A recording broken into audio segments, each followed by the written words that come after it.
The men climbed the hill, and they were tired when they reached the top. But there they saw a crystal shop that offered refreshing mint tea. They went in to drink the tea, which was served in beautiful crystal glasses. "My wife never thought of this," said one, and he bought some crystal. He was entertaining guests that night, and the guests would be impressed by the beauty of the glassware. The other man remarked that tea was always more delicious when it was served in crystal, because the aroma was retained. The third said that it was a tradition in the Orient to use crystal glasses for tea because it had magical powers.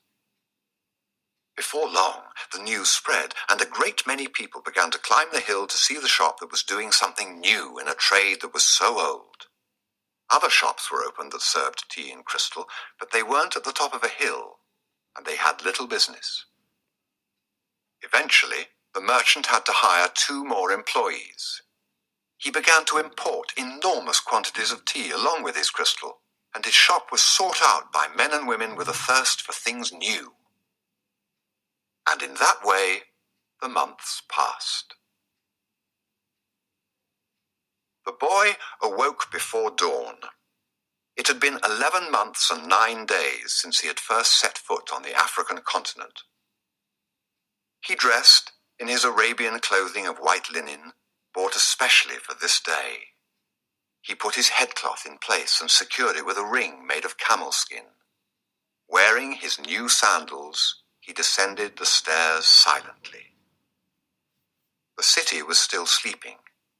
He prepared himself a sandwich and drank some hot tea from a crystal glass. Then he sat in the sun-filled doorway, smoking the hookah. He smoked in silence, thinking of nothing, and listening to the sound of the wind that brought the scent of the desert. When he had finished his smoke, he reached into one of his pockets and sat there for a few moments regarding what he had withdrawn. It was a bundle of money, enough to buy himself 120 sheep, a return ticket, and a license to import products from Africa into his own country. He waited patiently for the merchant to awaken and open the shop. Then the 2 went off to have some more tea. "I'm leaving today," said the boy. "I have the money I need to buy my sheep, and you have the money you need to go to Mecca." The old man said nothing. "Will you give me your blessing?" asked the boy. "You have helped me." The man continued to prepare his tea, saying nothing. Then he turned to the boy. "I'm proud of you," he said. "You brought a new feeling into my crystal shop. But you know that I'm not going to Mecca, just as you know that you are not going to buy your sheep." "Who told you that?" asked the boy, startled. "Maktub," said the old crystal merchant. And he gave the boy his blessing. The boy went to his room and packed his belongings. They filled 3 sacks. As he was leaving, he saw in the corner of the room his old shepherd's pouch. It was bunched up, and he'd hardly thought of it for a long time. As he took his jacket out of the pouch, thinking to give it to someone in the street, the 2 stones fell to the floor, Urim and Thummim.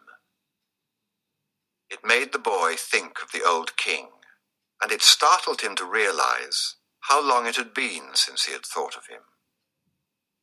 For nearly a year he'd been working incessantly, thinking only of putting aside enough money so that he could return to Spain with pride. "Never stop dreaming," the old king had said. "Follow the omens." The boy picked up Urim and Thummim, and once again had the strange sensation that the old king was nearby. He had worked hard for a year, and the omens were that it was time to go. "I'm going to go back to doing just what I did before," the boy thought, even though the sheep didn't teach me to speak Arabic. But the sheep had taught him something even more important, that there was a language in the world that everyone understood, a language the boy had used throughout the time that he was trying to improve things at the shop. It was the language of enthusiasm, of things accomplished with love and purpose, and as part of a search for something believed in and desired. To Tangier was no longer a strange city, and he felt that just as he had conquered this place, he could conquer the world. When you want something, all the universe conspires to help you achieve it, the old king had said. But the old king hadn't said anything about being robbed, or about endless deserts, or about people who know what their dreams are but they don't want to realize them. The old king hadn't told him that the pyramids were just a pile of stones, or that anyone could build one in his backyard. And he had forgotten to mention that when you have enough money to buy a flock larger than the one you had before, you should buy it. The boy picked up his pouch and put it with his other things. He went down the stairs and found the merchant waiting on a foreign couple while two other customers walked about the shop drinking tea from crystal glasses. It was more activity than usual for this time of the morning. From where he stood, he saw for the first time that the old merchant's hair was very much like the hair of the old king. He remembered the smile of the candy seller on his first day in Tangier, when he had nothing to eat and nowhere to go. That smile had also been like the old king's smile. It's almost as if he had been here and left his mark, he thought. And yet none of these people has ever met the old king. On the other hand, he said that he always appeared to help those who are trying to realize their personal legend. He left without saying goodbye to the crystal merchant. He didn't want to cry with the other people there. He was going to miss the place and all the good things he'd learned. He was more confident in himself, though, and felt as though he could conquer the world. But I'm going back to the fields that I know to take care of my flock again. He said that to himself with certainty, but he was no longer happy with his decision. He had worked for an entire year to make a dream come true, and that dream, minute by minute, was becoming less important. Maybe because that wasn't really his dream. Who knows? Maybe it's better to be like the crystal merchant. Never go to Mecca and just go through life wanting to do so, he thought, again trying to convince himself. But as he held Urim and Thummim in his hand, they had transmitted to him the strength and will of the old king. By coincidence, or maybe it was an omen, the boy thought, he came to the bar that he had entered on his first day there. The thief wasn't there, and the owner brought him a cup of tea. I can always go back to being a shepherd, the boy thought. I learned how to care for sheep, and I haven't forgotten how that's done. But maybe I'll never have another chance to get to the pyramids in Egypt. The old man wore a breastplate of gold, and he knew about my past. He really was a king, a wise king.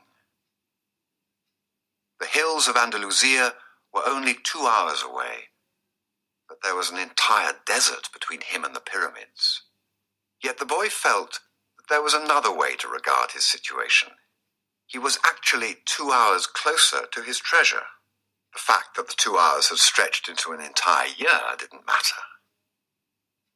I know why I want to get back to my flock, he thought. I understand sheep. They're no longer a problem, and they can be good friends. On the other hand, I don't know if the desert can be a friend, and it's in the desert that I have to search for my treasure. If I don't find it, I can always go home. I finally have enough money and all the time I need. Why not? He suddenly felt tremendously happy.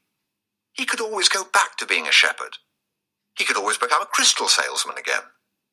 Maybe the world had other hidden treasures, but he had a dream and he had met with a king. That doesn't happen to just anyone. He was planning as he left the bar.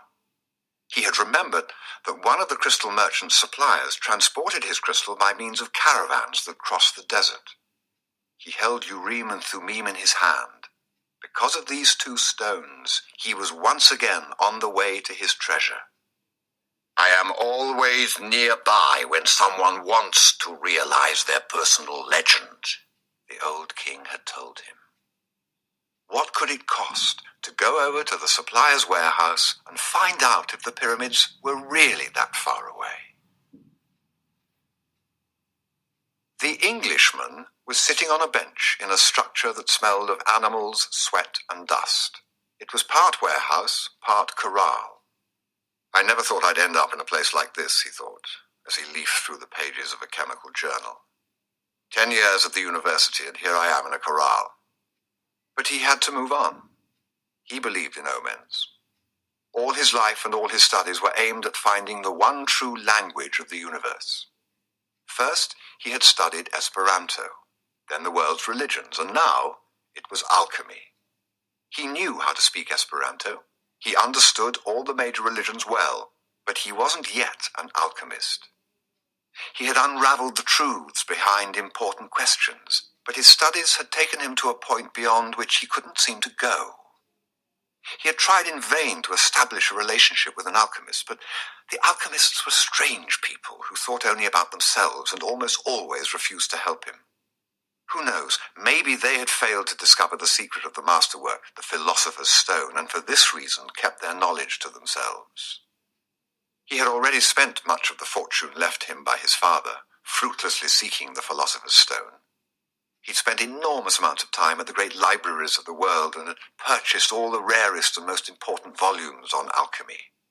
In one, he had read that many years ago, a famous Arabian alchemist had visited Europe. It was said that he was more than 200 years old, and that he had discovered the philosopher's stone and the elixir of life.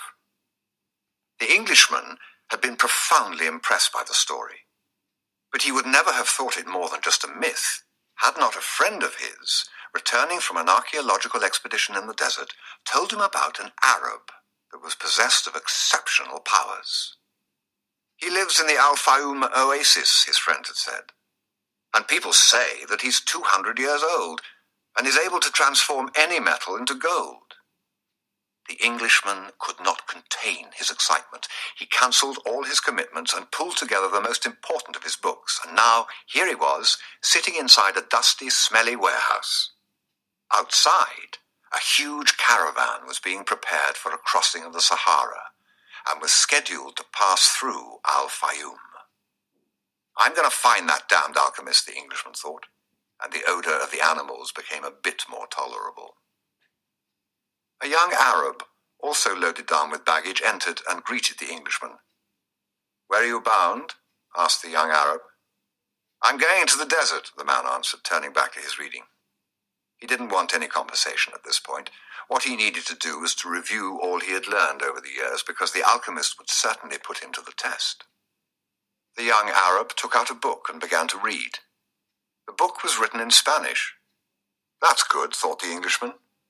He spoke Spanish better than Arabic, and if this boy was going to Al-Fayoum, there would be someone to talk to when there was no other important things to do.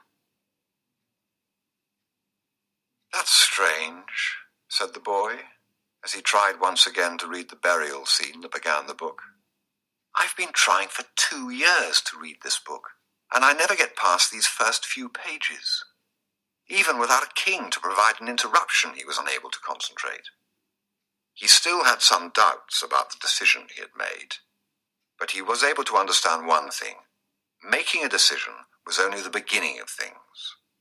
When someone makes a decision, he is really diving into a strong current that will carry him to places he had never dreamed of when he first made the decision.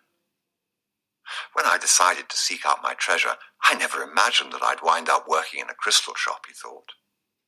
And joining this caravan may have been my decision, but where it goes is going to be a mystery to me. Nearby was the Englishman, reading a book. He seemed unfriendly, and had looked irritated when the boy had entered. They might even have become friends, but the Englishman closed off the conversation. The boy closed his book. He felt he didn't want to do anything that might make him look like the Englishman. He took Urim and Thummim from his pocket and began playing with them. The stranger shouted, "Urim and Thummim!" In a flash, the boy put them back in his pocket. "They're not for sale," he said. "They're not worth much," the Englishman answered. "They're only made of rock crystal, and there are millions of rock crystals in the earth. But those who know about such things would know that those are Urim and Thummim. I didn't know they had them in this part of the world." "They were given to me as a present by a king," the boy said. The stranger didn't answer. Instead, he put his hand in his pocket, took out 2 stones that were the same as the boy's. "Did you say king?" he asked. "I guess you don't believe that a king would talk to someone like me, a shepherd," he said, wanting to end the conversation. "Not at all. It was shepherds who were the first to recognize a king that the rest of the world refused to acknowledge. So it's not surprising that kings would talk to shepherds. And he went on, fearing that the boy wouldn't understand what he was talking about. It's in the Bible, the same book that taught me about Urim and Thummim. These stones are the only form of divination permitted by God. The priest carried them in a golden breastplate. The boy was suddenly happy to be there at the warehouse. Maybe this is an omen, said the Englishman half aloud. Who told you about omens? The boy's interest was increasing by the moment. Everything in life is an omen, said the Englishman, now closing the journal he was reading. There is a universal language understood by everybody but already forgotten. I'm in search of that universal language, amongst other things. That's why I'm here. I have to find a man who knows that universal language, an alchemist. The conversation was interrupted by the warehouse boss. You're in luck, you too, the fat Arab said. There's a caravan leaving today for Al-Fayoum. But I'm going to Egypt, the boy said. Al-Fayoum is in Egypt, said the Arab. What kind of Arab are you? That's a good luck omen, the Englishman said after the fat Arab had gone out. If I could, I'd write a huge encyclopedia just about the words luck and coincidence. It's with those words that the universal language is written. He told the boy it was no coincidence that he had met him with Urim and Thummim in his hand, and he asked the boy if he too were in search of the alchemist. I'm looking for a treasure, said the boy, and he immediately regretted having said it, but the Englishman appeared not to attach any importance to it. In a way, so am I, he said. I don't even know what alchemy is, the boy was saying, when the warehouse boss called to them to come outside. I'm the leader of the caravan, said the dark-eyed, bearded man. I hold the power of life and death for every person I take with me. The desert is a capricious lady, and sometimes she drives men crazy. There were almost 200 people gathered there, and 400 animals, camels, horses, mules, and fowl. In the crowd were women, children, and a number of men with swords at their belts and rifles slung on their shoulders. The Englishman had several suitcases filled with books. There was a babble of noise, and the leader had to repeat himself several times for everyone to understand what he was saying. There are a lot of different people here, and each has his own God. But the only God I serve is Allah, and in his name I swear that I will do everything possible once again to win out over the desert. But I want each and every one of you to swear by the God you believe in that you will follow my orders no matter what. In the desert, disobedience means death. There was a murmur from the crowd. Each was swearing quietly to his or her own God. The boy swore to Jesus Christ. The Englishman said nothing, and the murmur lasted longer than a simple vow would have. The people were also praying to heaven for protection. A long note was sounded on a bugle, and everyone mounted up. The boy and the Englishman had bought camels and climbed uncertainly onto their backs. The boy felt sorry for the Englishman's camel, loaded down as he was with the cases of books. There's no such thing as coincidence, said the Englishman, picking up the conversation where it had been interrupted in the warehouse. I'm here because a friend of mine heard of an Arab who... But the caravan began to move, and it was impossible to hear what the Englishman was saying. The boy knew what he was about to describe, though. The mysterious chain that links one thing to another, the same chain that had caused him to become a shepherd, that had caused his recurring dream, that had brought him to a city near Africa to find a king, and to be robbed in order to meet a crystal merchant, and the closer one gets to realizing his personal legend, the more that personal legend becomes his true reason for being, thought the boy. The caravan moved toward the east.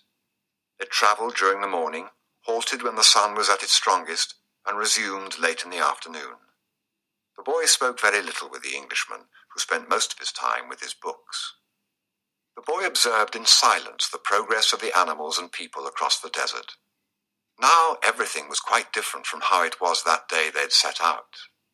Then there'd been confusion and shouting, the cries of children and the whinnying of animals, all mixed with the nervous orders of the guides and the merchants. But in the desert, There was only the sound of the eternal wind and of the hoofbeats of the animals. Even the guides spoke very little to one another. "I've crossed these sands many times," said one of the camel drivers one night. "But the desert is so huge and the horizon so distant that they make a person feel small, as if he should remain silent." The boy understood intuitively what he meant, even without ever having set foot in the desert before. Whenever he saw the sea or a fire, he fell silent, impressed by their elemental force. "I've learned things from the sheep, and I've learned things from crystal," he thought. "I can learn something from the desert, too. It seems old and wise." The wind never stopped, and the boy remembered the day he had sat at the fort in Tarifa with this same wind blowing in his face. It reminded him of the wool from his sheep who were now seeking food and water in the fields of Andalusia, as they always had. "But they're not my sheep anymore," he said to himself without nostalgia. "They must be used to their new shepherd, and have probably already forgotten me.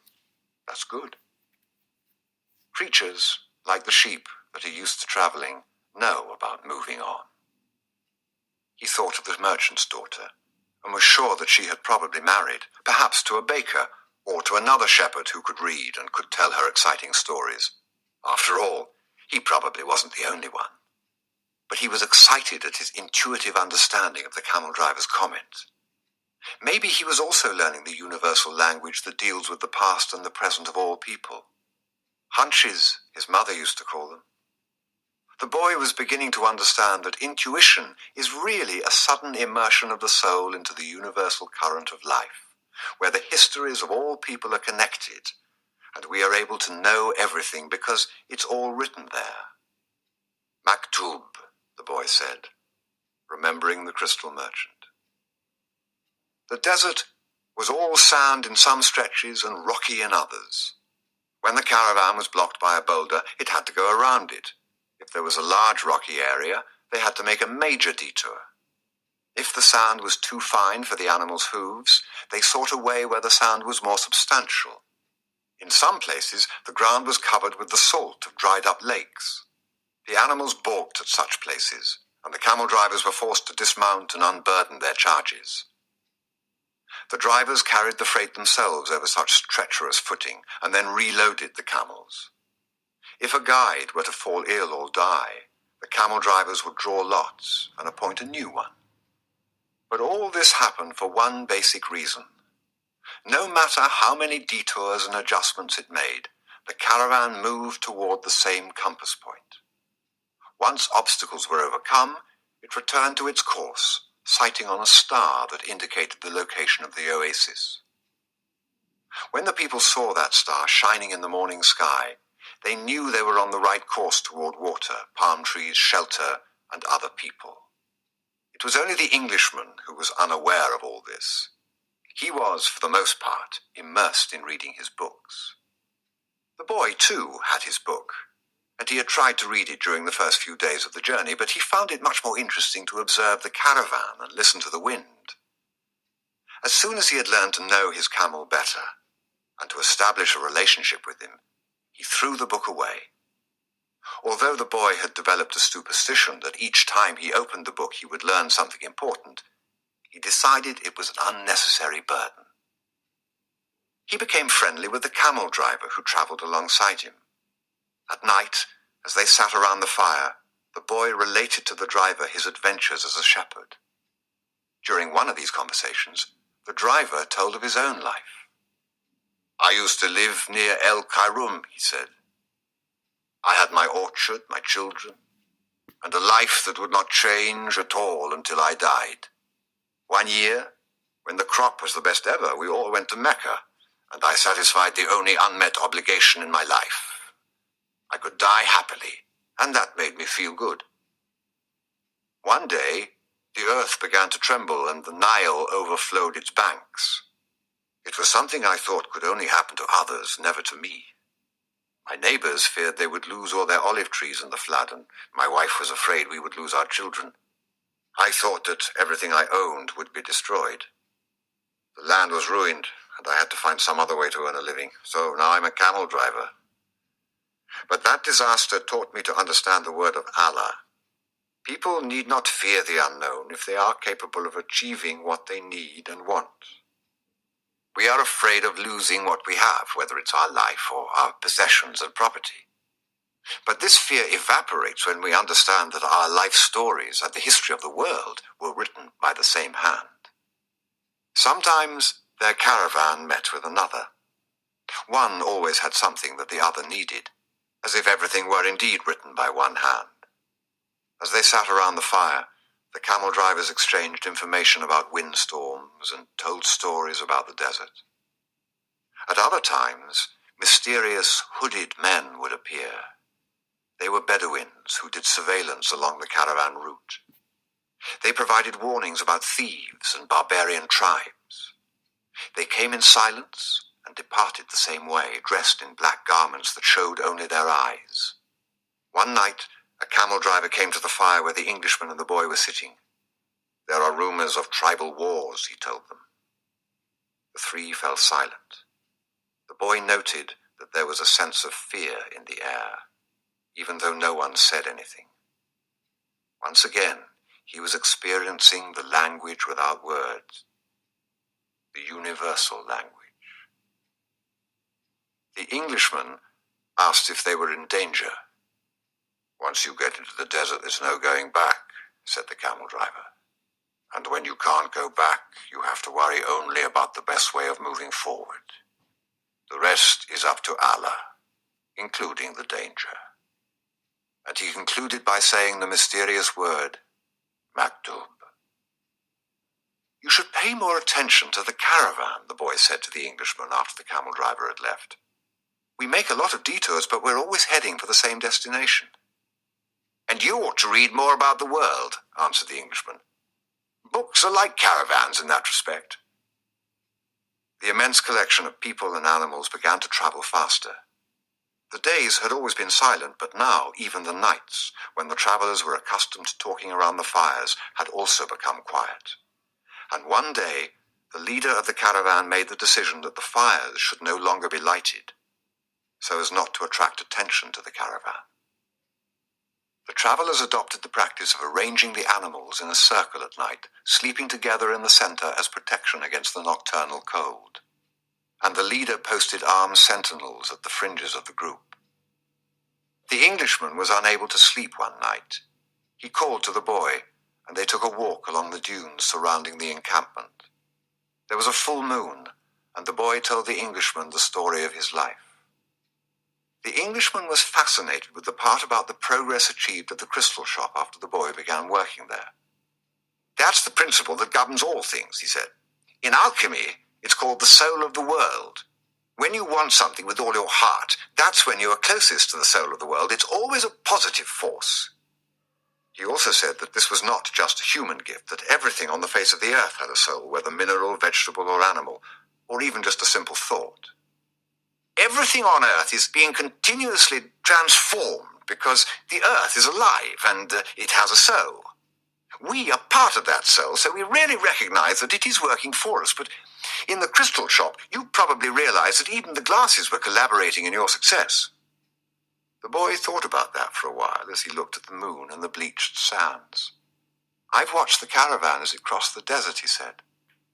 "The caravan and the desert speak the same language, and it's for that reason that the desert allows it the crossing. It's going to test the caravan's every step to see if it's in time, and if it is, we will make it to the oasis. If either of us had joined this caravan based only on personal courage, but without understanding that language, this journey would have been much more difficult." They stood there looking at the moon. "That's the magic of omens," said the boy.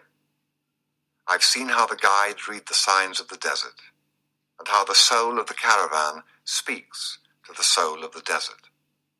The Englishman said, "I'd better pay more attention to the caravan." "And I'd better read your books," said the boy. They were strange books. They spoke about Mercury, salt, dragons, and kings, and he didn't understand any of it. But there was one idea that seemed to repeat itself throughout all the books. All things are the manifestation of one thing only. In one of the books, he learned that the most important text in the literature of alchemy contained only a few lines and had been inscribed on the surface of an emerald. "It's the emerald tablet," said the Englishman, proud that he might teach something to the boy. "Well, then why do we need all these books?" the boy asked. "So that we can understand those few lines," the Englishman answered, without appearing really to believe what he said. The book that most interested the boy told the stories of the famous alchemists. They were men who had dedicated their entire lives to the purification of metals in their laboratories. They believed that if a metal were heated for many years, it would free itself of all its individual properties, and what was left would be the soul of the world. This soul of the world allowed them to understand anything on the face of the earth, because it was the language with which all things communicated. They called that discovery the master work. It was part liquid and part solid. "Can't you just observe men and omens in order to understand the language?" the boy asked. "You have a mania for simplifying everything," answered the Englishman, irritated. "Alchemy is a serious discipline.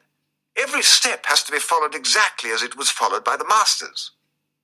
The boy learned that the liquid part of the masterwork was called the elixir of life, and that it cured all illnesses. It also kept the alchemist from growing old.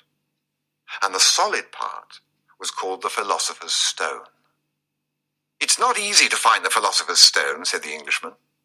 "The alchemists spent years in their laboratories observing the fire that purified the metals. They spent so much time close to the fire that gradually they gave up the vanities of the world. They discovered that the purification of the metals had led to a purification of themselves." The boy thought about the crystal merchant. He had said that it was a good thing for the boy to clean the crystal pieces, so that he could free himself from negative thoughts. The boy was becoming more and more convinced that alchemy could be learned in one's daily life. "Also," said the Englishman, "the philosopher's stone has a fascinating property. A small sliver of the stone can transform large quantities of metal into gold." Having heard that, the boy became even more interested in alchemy. He thought that, with some patience, he'd be able to transform everything into gold. He read the lives of the various people who had succeeded in doing so: Helvetius, Elias, Fulcanelli, and Geber. They were fascinating stories. Each of them lived out his personal legend to the end.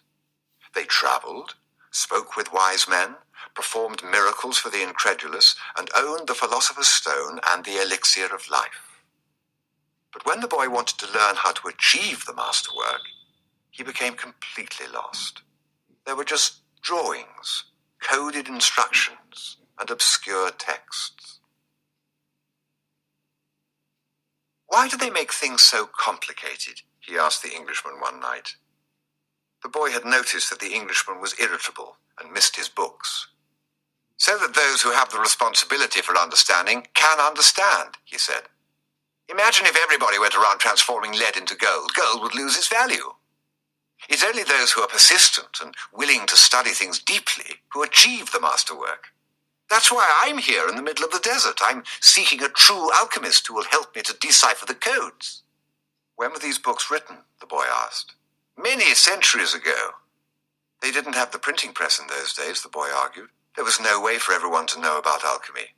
Why did they use such strange language with so many drawings? The Englishman didn't answer him directly. He said that for the past few days he had been paying attention to how the caravan operated, and that he hadn't learned anything new. The only thing he had noticed was that the talk of war was becoming more and more frequent. Then, one day, the boy returned the books to the Englishman. "Did you learn anything?" the Englishman asked, eager to hear what it might be. He needed someone to talk to, so as to avoid thinking about the possibility of war. "I learned that the world has a soul, and that whoever understands that soul can also understand the language of things. I learned that many alchemists realized their personal legends and wound up discovering the soul of the world, the philosopher's stone, and the elixir of life. But above all, I learned that these things are all so simple that they could be written on the surface of an emerald. The Englishman was disappointed. The years of research, the magic symbols, the strange words, and the laboratory equipment, none of this had made any impression on the boy. His soul must be too primitive to understand those things, he thought. He took back his books and packed them away again in their bags. "Go back to watching the caravan," he said. "That didn't teach me anything either." The boy went back to contemplating the silence of the desert and the sand raised by the animals. Everyone has his or her own way of learning things, he said to himself. His way isn't the same as mine, nor mine as his. But we're both in search of our personal legends, and I respect him for that. The caravan began to travel day and night. The hooded Bedouins reappeared more and more frequently, and the camel driver, who had become a good friend of the boys, explained that the war between the tribes had already begun. The caravan would be very lucky to reach the oasis. The animals were exhausted, and the men talked among themselves less and less. The silence was the worst aspect of the night, when the mere groan of a camel, which before had been nothing but the groan of a camel, now frightened everyone because it might signal a raid. The camel driver, though, seemed not to be very concerned with the threat of war. "I'm alive," he said to the boy as they ate a bunch of dates one night with no fires and no moon. "When I'm eating, that's all I think about. If I'm on the march, I just concentrate on marching.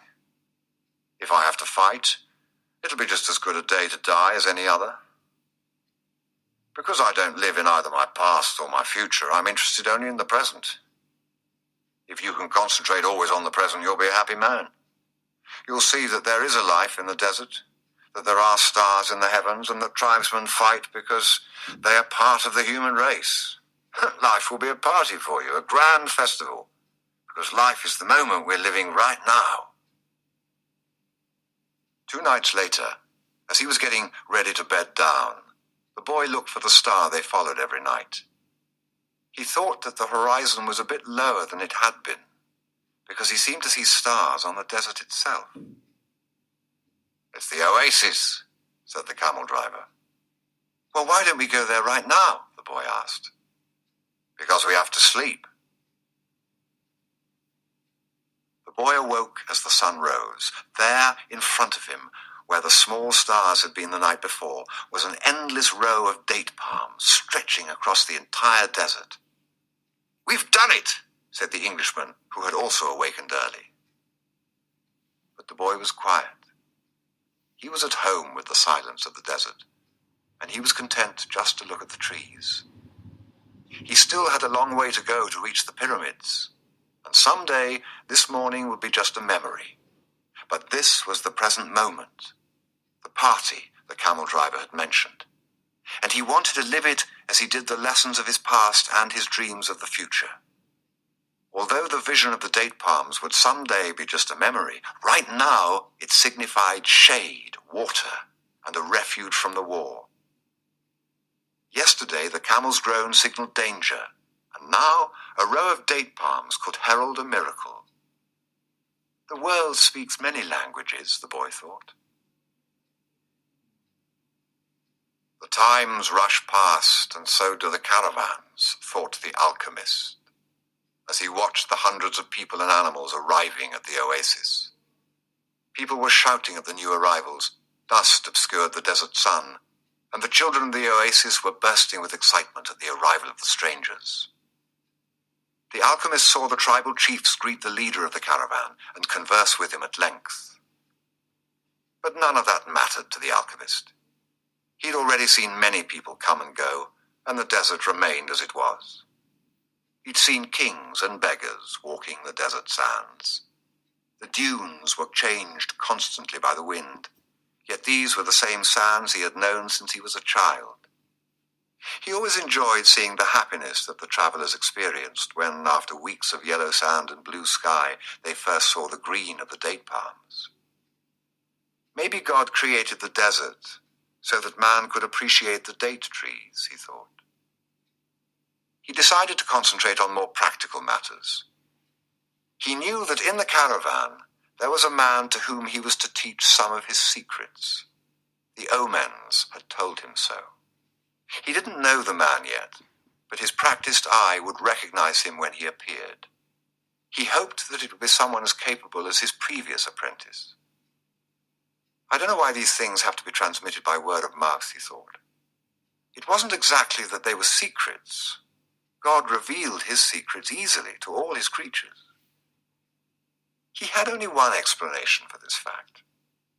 Things have to be transmitted this way because they were made up from the pure life, and this kind of life cannot be captured in pictures or words. Because people become fascinated with pictures and words and wind up forgetting the language of the world. The boy couldn't believe what he was seeing. The oasis, rather than being just a well surrounded by a few palm trees, as he had seen once in a geography book, was much larger than many towns back in Spain. There were 300 wells, 50,000 date trees, and innumerable coloured tents spread among them. "It looks like 1,001 nights," said the Englishman, impatient to meet with the alchemist. They were surrounded by children, curious to look at the animals and people that were arriving. The men of the oasis wanted to know if they had seen any fighting, and the women competed with one another for access to the cloth and precious stones brought by the merchants. The silence of the desert was a distant dream. The travellers in the caravan were talking incessantly, laughing and shouting as if they had emerged from the spiritual world and found themselves once again in the world of people. They were relieved and happy. They had been taking careful precautions in the desert, but the camel driver explained to the boy that oases were always considered to be neutral territories because the majority of the inhabitants were women and children. There were oases throughout the desert, but the tribesmen fought in the desert, leaving the oases as places of refuge. With some difficulty, the leader of the caravan brought all his people together and gave them his instructions. The group was to remain there at the oasis until the conflict between the tribes was over. Since they were visitors, they would have to share living space with those who lived there and would be given the best accommodations. That was the law of hospitality. Then he asked that everyone, including his own sentinels, hand over their arms to the men appointed by the tribal chieftains. "Those are the rules of war," the leader explained. "The oases may not shelter armies or troops." To the boy's surprise, the Englishman took a chrome-plated revolver out of his bag and gave it to the men who were collecting the arms. "Why a revolver?" he asked. "It helped me to trust in people," the Englishman answered. Meanwhile, the boy thought about his treasure. The closer he got to the realization of his dream, the more difficult things became. It seemed as if what the old king had called beginner's luck was no longer functioning. In his pursuit of the dream, he was being constantly subjected to tests of his persistence and courage. So he could not be hasty nor impatient. If he pushed forward impulsively, he would fail to see the signs and omens left by God along his path. God placed them along my path. He had surprised himself with the thought. Until then, he had considered omens to be things of this world, like eating or sleeping, or like seeking love or finding a job. He'd never thought of them in terms of a language used by God to indicate what he should do. "Don't be impatient," he repeated to himself. "It's like the camel driver said, eat when it's time to eat, and move along when it's time to move along." That first day, everyone slept from exhaustion, including the Englishman. The boy was assigned a place far from his friend in a tent with 5 other young men of about his age. They were people of the desert and clamored to hear his stories about the great cities. The boy told them about his life as a shepherd and was about to tell them of his experiences at the crystal shop when the Englishman came into the tent. "I've been looking for you all morning," he said, as he led the boy outside. "I need you to help me to find out where the alchemist lives." First, they tried to find him on their own.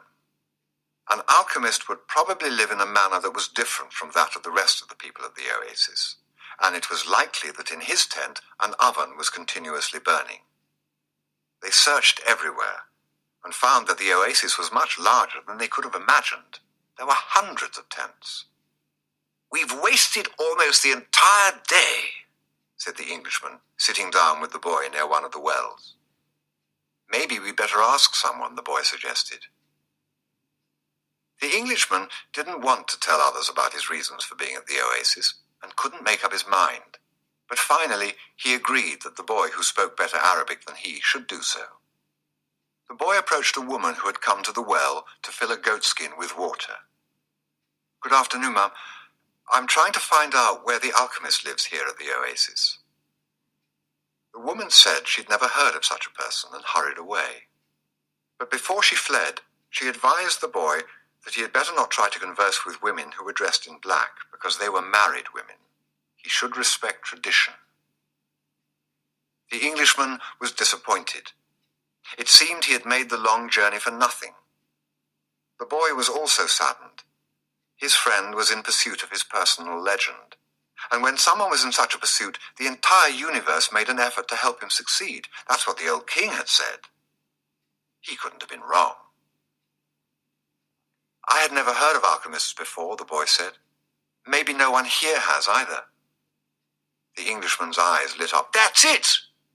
Maybe no one here knows what an alchemist is. Find out who it is who cures the people's illnesses." Several women dressed in black came to the well for water, but the boy would speak to none of them, despite the Englishman's insistence. Then a man approached. "Do you know someone here who cures people's illnesses?" the boy asked. "Allah cures our illnesses," said the man, clearly frightened of strangers. "You're looking for witch doctors." He spoke some verses from the Quran and moved on. Another man appeared. He was older and was carrying a small bucket. The boy repeated his question.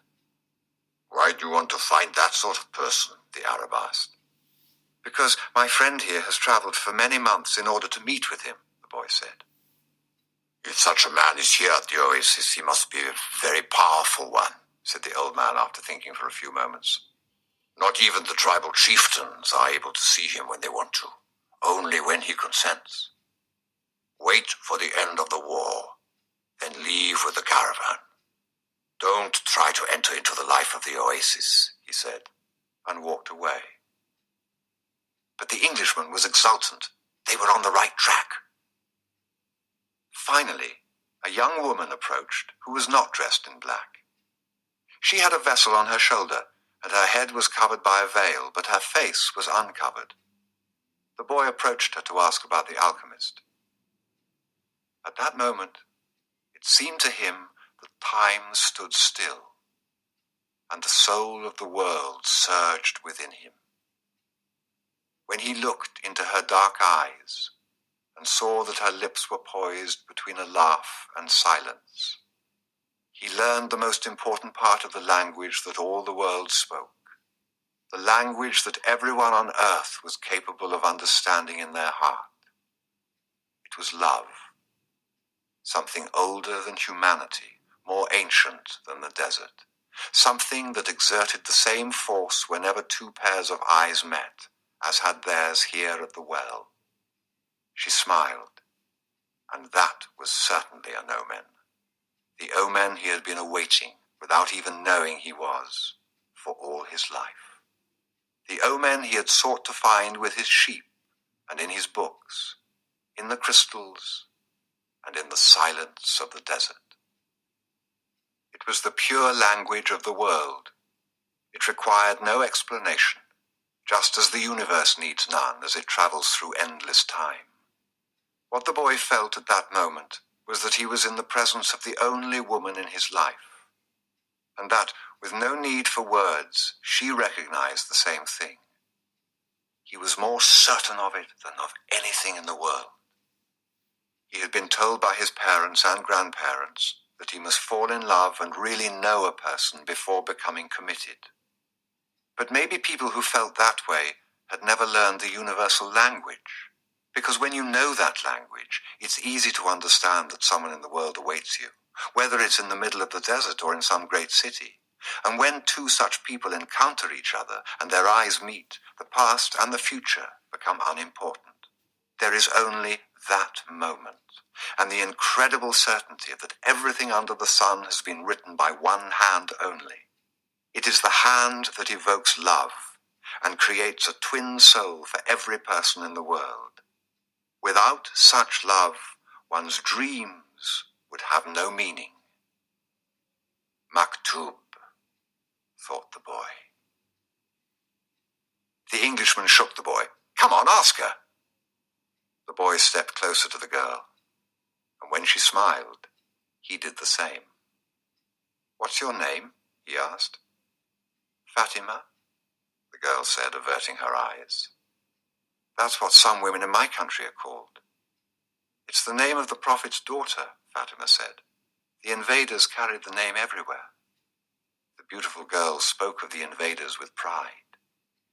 The Englishman prodded him, and the boy asked her about the man who cured people's illnesses. That's the man who knows all the secrets of the world, she said. He communicates with the genies of the desert. The genies were the spirits of good and evil, and the girl pointed to the south, indicating that it was there the strange man lived. Then she filled her vessel with water and left. The Englishman vanished too, gone to find the alchemist. And the boy sat there by the well for a long time, remembering that one day in Tarifa the Levanter had brought to him the perfume of that woman, and realizing that he had loved her before he even knew she existed. He knew that his love for her would enable him to discover every treasure in the world. The next day, the boy returned to the well, hoping to see the girl. To his surprise, the Englishman was there, looking out at the desert. I waited all afternoon and evening, he said. He appeared with the first stars of evening. I told him what I was seeking, and he asked me if I had ever transformed lead into gold. I told him that was what I'd come here to learn. He told me I should try to do so. That's all he said. Go and try. The boy didn't say anything. The poor Englishman had travelled all this way, only to be told that he should repeat what he had already done so many times. So then try, he said to the Englishman. That's what I'm going to do. I'm going to start now. As the Englishman left, Fatima arrived and filled her vessel with water. I came to tell you just one thing, the boy said. I want you to be my wife. I love you. The girl dropped the container and the water spilled. I'm going to wait here for you every day. I've crossed the desert in search of a treasure that is somewhere near the pyramids. And for me, the war seemed a curse. But now it's a blessing, because it brought me to you. The war is going to end someday, the girl said. The boy looked around him at the date palms. He reminded himself that he had been a shepherd, and that he could be a shepherd again. Fatima was more important than his treasure. The tribesmen are always in search of treasure, the girl said, as if she had guessed what he was thinking. And the women of the desert are proud of their tribesmen. She refilled her vessel and left. The boy went to the well every day to meet with Fatima. He told her about his life as a shepherd, about the king, and about the crystal shop. They became friends, and except for the 15 minutes he spent with her, each day seemed that it would never pass. When he had been at the oasis for about a month, the leader of the caravan called a meeting of all the people traveling with him. We don't know when the war will end, so we can't continue our journey, he said. The battles may last for a long time, perhaps even years. There are powerful forces on both sides, and the war is important to both armies. It's not a battle of good against evil, it's a war between forces that are fighting for the balance of power. And when that type of battle begins, it lasts longer than others because Allah is on both sides. The people went back to where they were living, and the boy went to meet with Fatima that afternoon. He told her about the morning's meeting. The day after we met, Fatima said, you told me that you loved me. Then you taught me something of the universal language and the soul of the world. Because of that, I have become a part of you. The boy listened to the sound of her voice and thought it to be more beautiful than the sound of the wind in the date palms. I have been waiting for you here at this oasis for a long time. I have forgotten about my past, about my traditions, and the way in which men of the desert expect women to behave. Ever since I was a child, I have dreamed that the desert would bring me a wonderful present. Now my present has arrived, and it's you. The boy wanted to take her hand, but Fatima's hands held to the handles of her jug. You have told me about your dreams, about the old king and your treasure, and you've told me about omens. So now I fear nothing, because it was those omens that brought you to me. I am a part of your dream, a part of your personal legend, as you call it. That's why I want you to continue toward your goal. If you have to wait until the war is over, then wait. But if you have to go before then, go on in pursuit of your dream. The dunes are changed by the wind, but the desert never changes. That's the way it will be with our love for each other. Maktub, she said, if I am really a part of your dream, you'll come back one day. The boy was sad as he left her that day. He thought of all the married shepherds he had known. They had a difficult time convincing their wives that they had to go off into distant fields.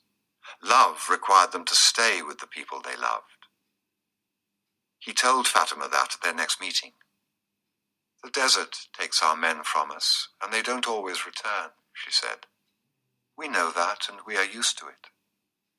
Those who don't return become a part of the clouds, a part of the animals that hide in the ravines, and of the water that comes from the earth. They become a part of everything. They become the soul of the world. Some do come back, and then the other women are happy because they believe that their men may one day return as well. I used to look at those women and envy them their happiness. Now I too will be one of the women who wait. I'm a desert woman, and I'm proud of that. I want my husband to wander as free as the wind that shapes the dunes. And if I have to, I will accept the fact that he's become a part of the clouds and the animals and the water of the desert.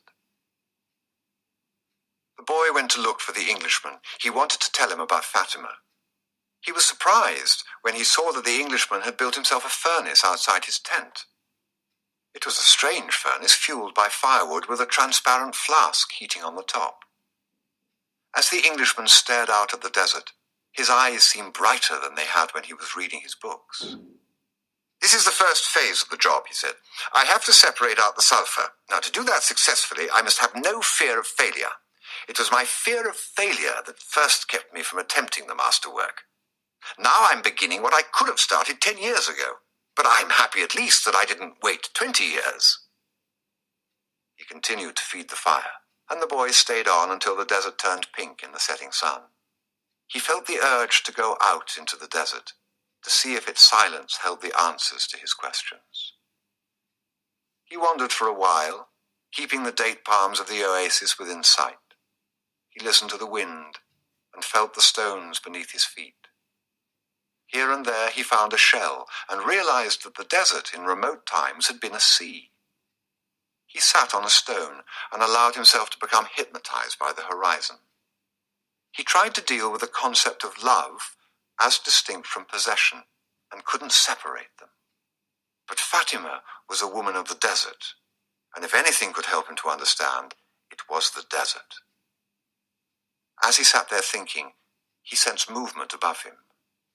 Looking up, he saw a pair of hawks flying high in the sky. He watched the hawks as they drifted on the wind. Although their flight appeared to have no pattern, it made a certain kind of sense to the boy. It was just that he couldn't grasp what it meant.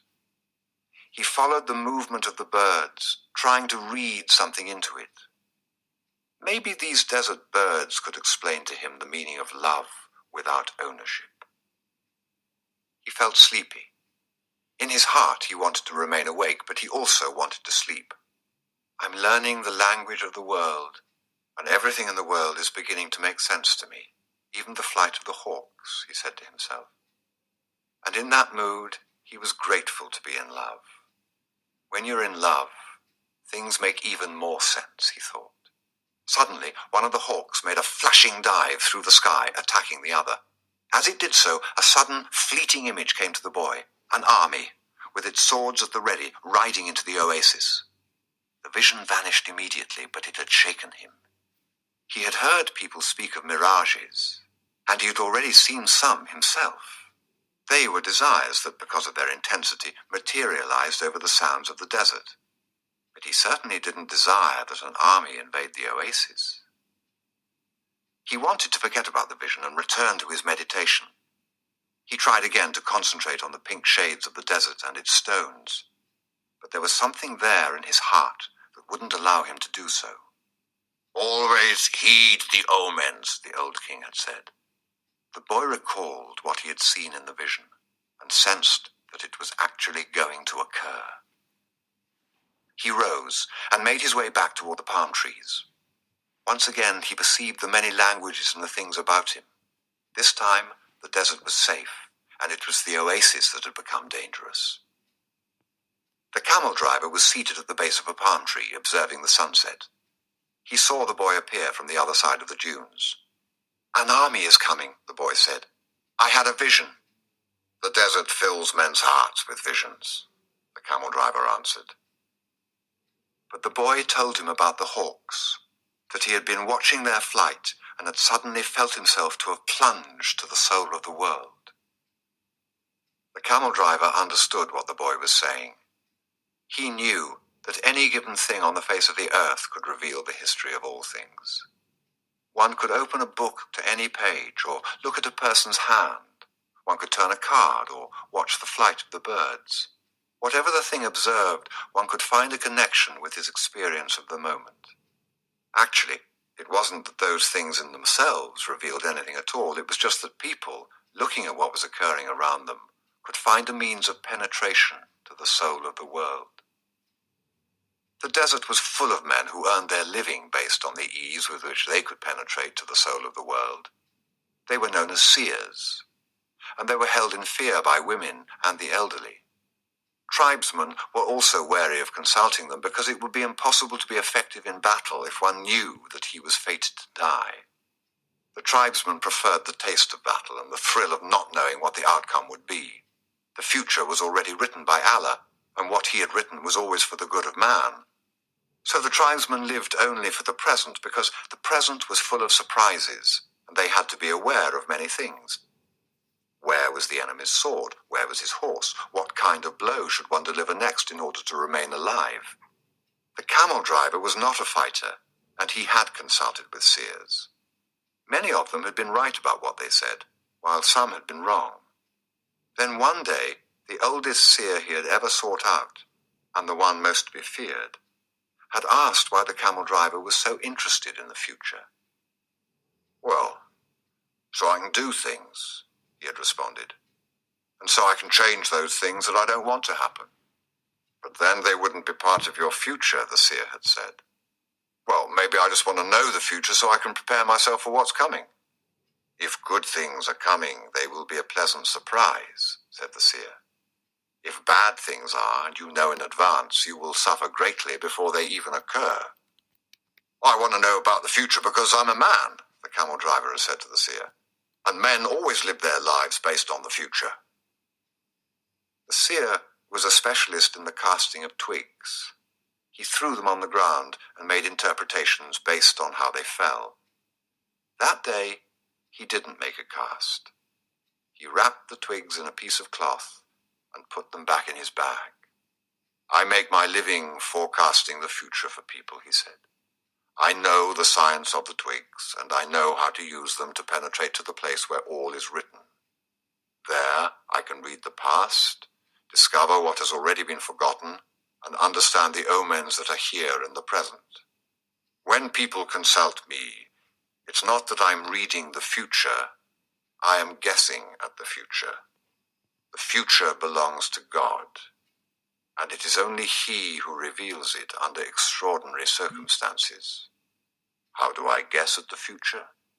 Based on the omens of the present. The secret is here in the present. If you pay attention to the present, you can improve upon it. And if you improve on the present, what comes later will also be better. Forget about the future and live each day according to the teachings, confident that God loves his children. Each day in itself brings with it an eternity. The camel driver had asked what the circumstances were under which God would allow him to see the future. Only when he himself reveals it. And God only rarely reveals the future. When he does so, it is for only one reason. It's a future that was written so as to be altered. God had shown the boy a part of the future, the camel driver thought. Why was it that he wanted the boy to serve as his instrument? Go and speak to the tribal chieftains, said the camel driver. Tell them about the armies that are approaching. They'll laugh at me. No, they are men of the desert, and the men of the desert are used to dealing with omens. Well, then, they probably already know. They're not concerned with that right now. They believe that if they have to know about something Allah wants them to know, someone will tell them about it. It has happened many times before, but this time the person is you. The boy thought of Fatima, and he decided he would go to see the chiefs of the tribes.